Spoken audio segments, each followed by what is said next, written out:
So this is a project that's so close to your heart. Can you tell me what motivated you to start Heroics? Absolutely. So I did a study back in 2015, did research on health, wanted to see which diseases were growing, wanted to see what was going on. And it was staggering, the numbers that came out. 170 million Americans are suffering from just 36 fast-growing diseases, all more than doubled since 1990, 20 more than tripled, 16 more than quadrupled.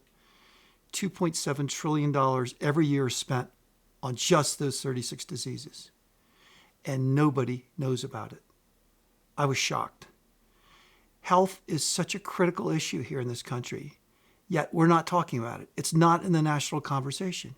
Yes, everybody's suffering from chronic diseases, stress, all these different symptoms. But, when you look at the people campaigning for office, they're talking about health care, hours on end, but not a word about health. And there are answers here. And Heroics is about really bringing that conversation about health to the national view and just really getting us involved in it. And health is a core to happiness.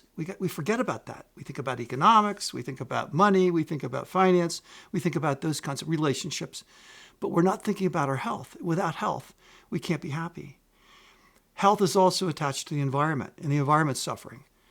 All these health issues that we're seeing today are really coming out of the environment.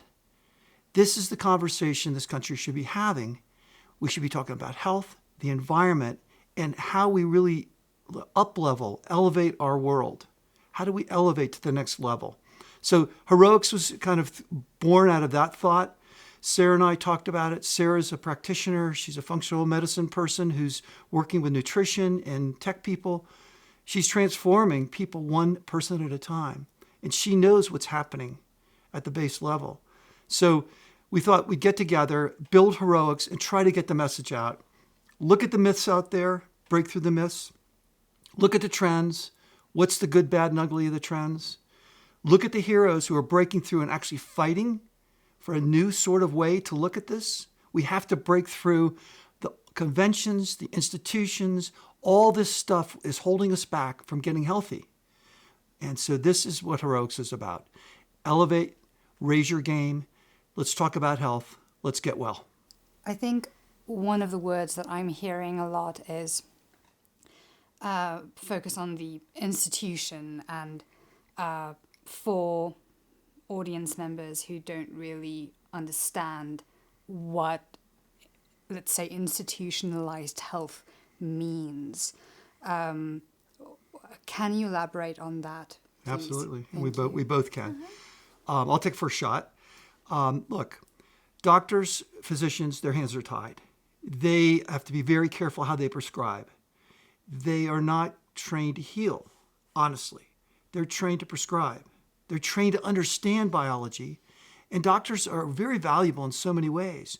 But chronic disease is not something they have the cure for. There aren't cures for chronic disease because they're germless. So in the old era where there's infectious disease, they were great. If you're hurt, you have injuries, if you want to have, all sorts of things that are happening in your body, broken bones, emergency care, the physician world is great. But when it comes to solving these really nitty-gritty diseases, they're not set up to do it.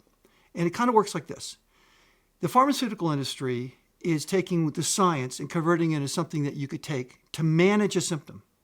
The pharmaceutical industry is not bringing, in the chronic disease world, is not bringing any cures. They can't do it.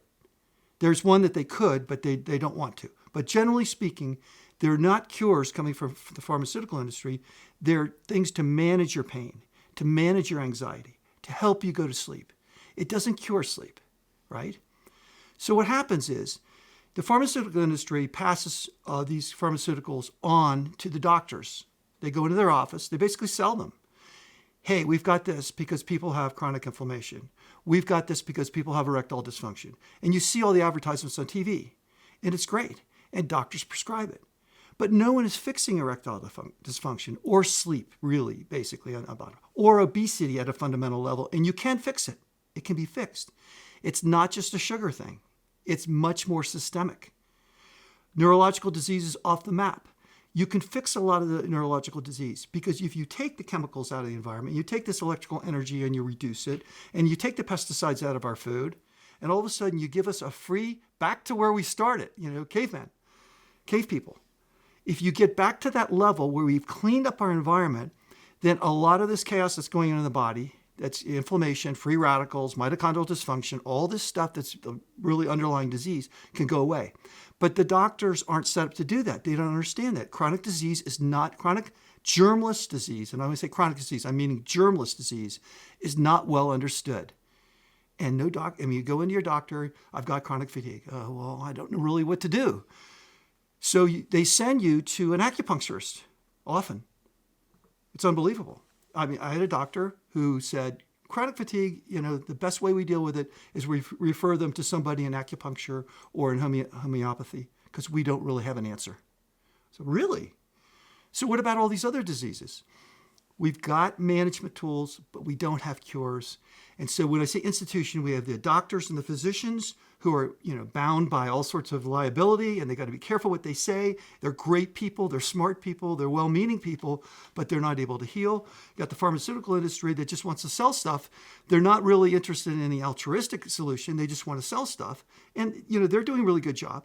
But a lot of the science does not get translated, because if the pharmaceutical industry doesn't see they can make money and they really don't want to cure, then it doesn't get built. So science is over here. They have solutions. They have solutions to chronic disease right now. They know about peroxynitrite. They know about some of the free radicals. They have all this information. There are drugs that could be made to actually control these things. But it's not motivation in the pharmaceutical industry. So you have the physicians who are listening to the pharmaceutical industry. What do you have to help me manage my people? So this institutional sort of train, this collaboration is not healing us, and it's preventing us from actually addressing. So how do we do it? People like Sarah, people in acupuncture, people the alternative medicine, homeopathy, massage, chiropractic. All these things are very good steps towards changing your life, and then the diet and the environment. So you have all these things that can help it, but there's no institutional structure to promote that. So this is the problem. So Heroics is hoping to push the conversation forward. Let's find the advanced technologies. Let's go against convention. Let's find the answers to chronic disease and we should be healthier. We should be putting money into this. With putting money into this, the $2.7 trillion problem could go to $500 billion. Can you imagine? 2.2 trillion saved per year. The national debt ends in 8 years. We can do this, but no one is taking the lead. So we're going to do the best we can. Heroics. Okay, well, one big thing you said is we need to get going back to, being cavemen and something like, how in our modern world do you see that playing out? Let's say even bigger than Heroics. Let's say the institutions that we are naming. How do we do that? Yeah, it's tricky. It's tricky, but there are very profound ways. So we have an element in our food supply. It's called Roundup. Almost everyone's eating Roundup every day. Eating it. It's supposed to be in our yard. Corn, wheat, soy. It's been put into those supplies since 1998.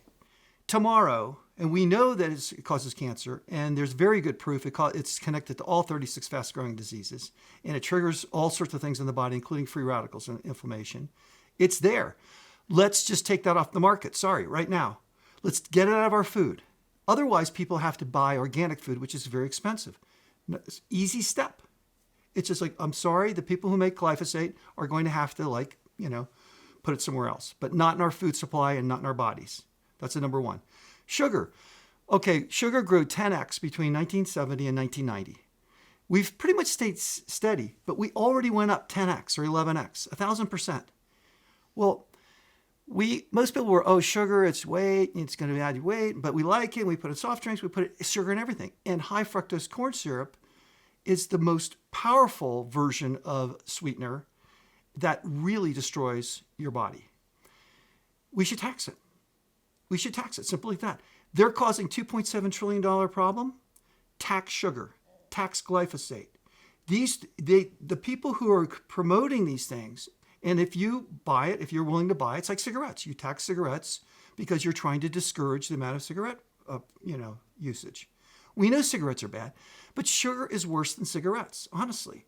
Sugar is connected with all these different diseases, and it's really the high fructose corn syrup that's the worst. So let's go after that. Let's find other ways, to get that taste or whatever you need. Let's be, there are alternatives, but we need to look at that and say, this is a toxic substance. This is like something that's hurting us. So we can go in that direction. Electrical energy, it's another thing. A lot of it's coming out now.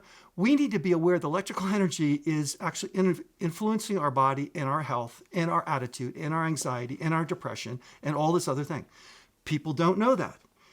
We're not going to give up our cell phones. We're not going to give up a lot of the things we're doing. You can wire your system at home. You don't have to have Wi-Fi. Most homes don't need Wi-Fi.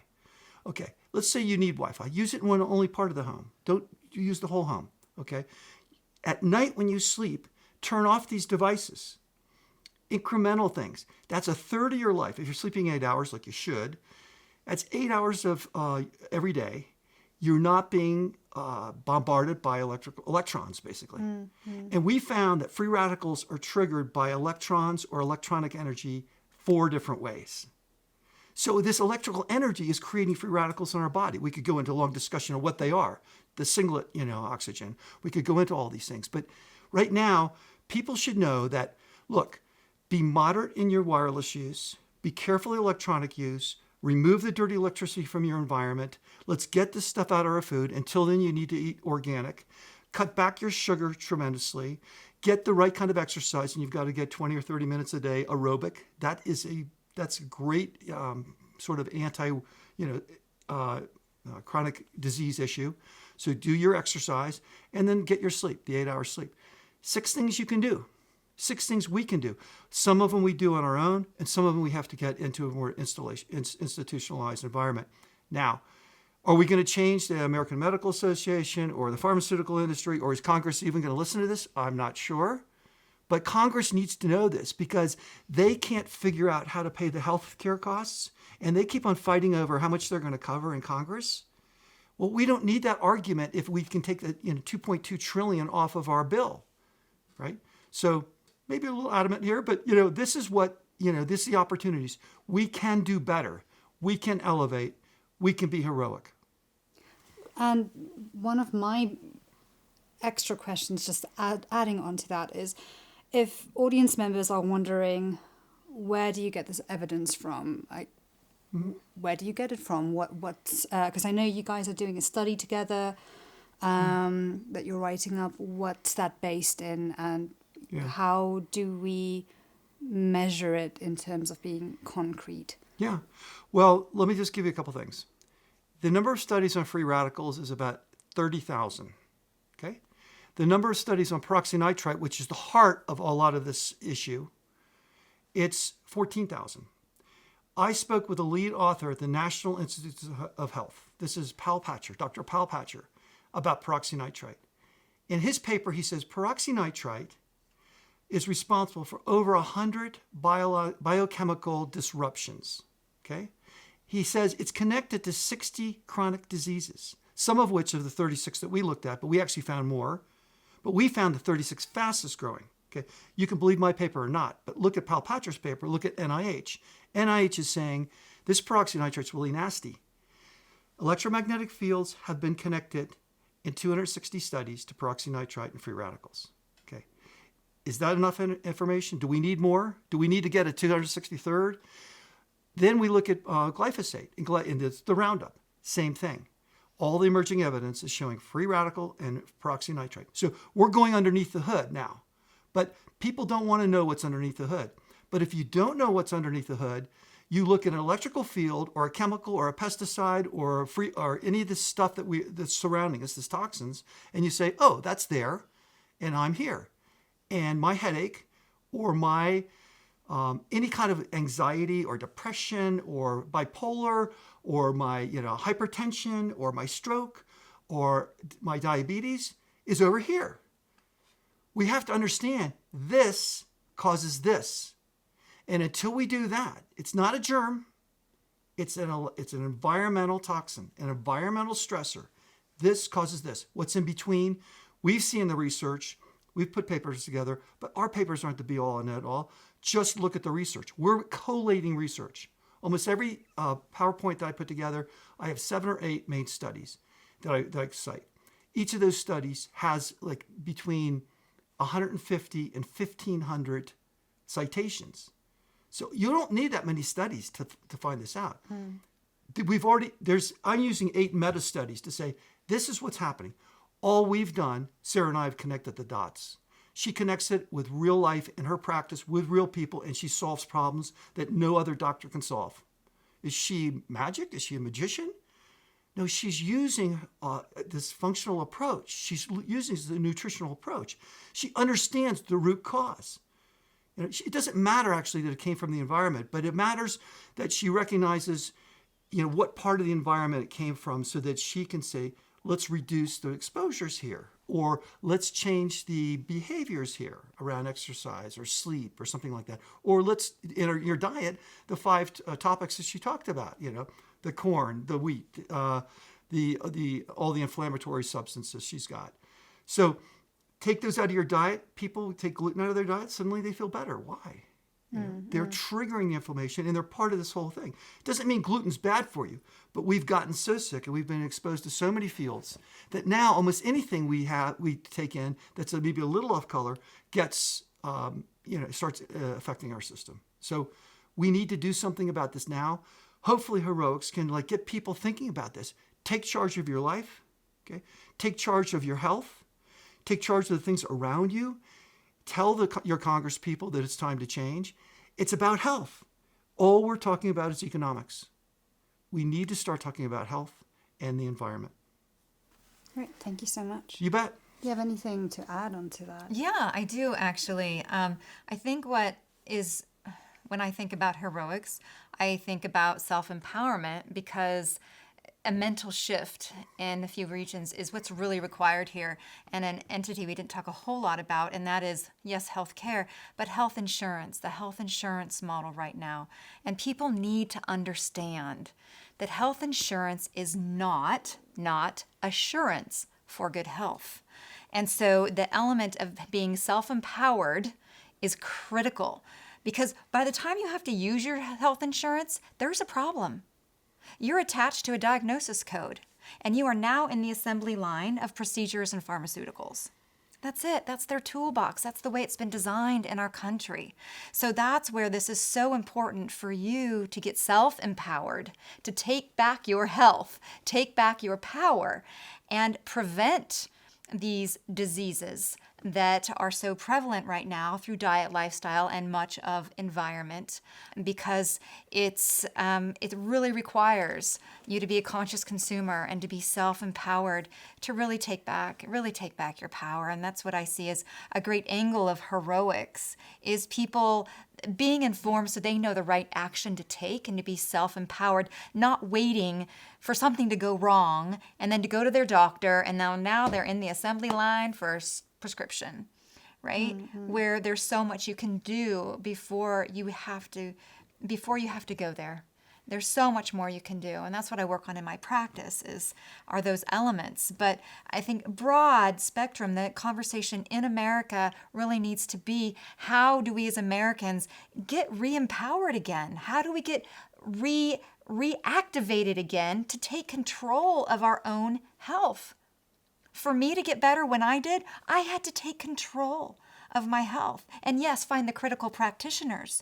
But to just be along and float along in our insurance system, you are floating along waiting for another prescription or another procedure. And here's the thing. It's like doctors went into a very, very honorable field. And the thing is that, they get that 15 minutes to spend with us. And that's long enough to write a prescription. And they're, by guidelines, supposed to do that. But the thing is that there's so much more that we can do to take power in our own lives and to really get conscious and aware of these things. It's really, really important. The conversation needs to change, and people really need to get aware that health insurance is not health assurance for good health. Excellent. Thank you. So how do you plan with Heroics going forward to bring everything that we just discussed together in a long-term vision? Because we're saying what we hope Heroics can be. Right. But if you had to look 10 years down the line, what would you want to see happen as a result of starting this business? I mean, it sounds corny, but Heroics is a movement. It's a change. It's a sea change. And we need to empower the people in alternative health. We need to alert the people in traditional health. We need to inform the people in Congress who control the dollars of where they're spent. And we have to show result. And Sarah's showing result in her practice, but we have to show that there's a better way. There's a better way to get healthy. And part of the way is prevention. We're not curing these diseases. There will be no cures. This is not a matter of genetics. These are not genetic diseases. These are environmental diseases. You can't wait long enough to get all the cures. So we see in the future people readjusting their basket of goods. Like, what do they do with their life? How much time do they spend outside? How much time do they spend, in things that are unproductive? How much time do they spend? So we want to really communicate to people who can make a difference their chance to join and really step forward and in all walks of life. So Heroics is really just us transforming the current system and us transforming the current view of health and the current view of what's important. Congress needs to know. And I did this survey with individuals across many, many different groups. The survey, I said, okay, you've got finance, you've got health, and you've got friends and family. Order them. These are just the three things in your life. And almost everybody was putting health and friends and family far above finance. But in Congress, it's all about finance and economics first. It's all about money. It's about jobs. It's about trade. It's about all these things. I have an economics background. I'm not immune to this. But the problem is, you're not going to reach happiness if you look at the one vector of finance and economics and ignore the vectors of environment and health. So this has to get to a congressional level, to our executive branch level, to a world level. And I wouldn't be surprised if many other countries actually lead us. Right now, the U.S. is the sickest country in the world. People don't know that. I can show you the numbers. 170 million Americans are suffering from just 36 diseases, and I didn't even touch cancer. I didn't even touch heart disease. 3 cancers in the whole out of 36. So we are not well here. And people want to come to the United States. It holds great promise. It's a wonderful country. But we need to look at what's happening to us right now. And the rest of the world, I think, will also look and say, what can we do? So we'll see where it starts. But we see people adopting new ways and being heroic in their own world and in their own life. Oh, that's really powerful. Thank you. Yeah, you bet. Anything else you want to add, Sarah? Yeah, just one other thing that just popped into my head is that, conventional medicine absolutely has its place. If I were to be in a car accident or to have a cardiac arrest, God forbid. We need them. You want to be in this country. Yes. We have great, great care for acute care. Right. But over 90% of what we're seeing in this country, as we've discussed, over 90% is chronic. Those are chronic inflammatory, mostly generated disease patterns that we're seeing. And unfortunately, the toolbox they have in conventional medicine is not efficient and is misplaced for chronic conditions. The pharmaceuticals and the procedures are not the solution for the chronic conditions. Apples and oranges. Thank you so much. You bet. Okay, well, we have that. Thank you. Thank you. Thank you. It's great to be with you. Great Honor you. to be here. Thank you. All right. Great to see you guys.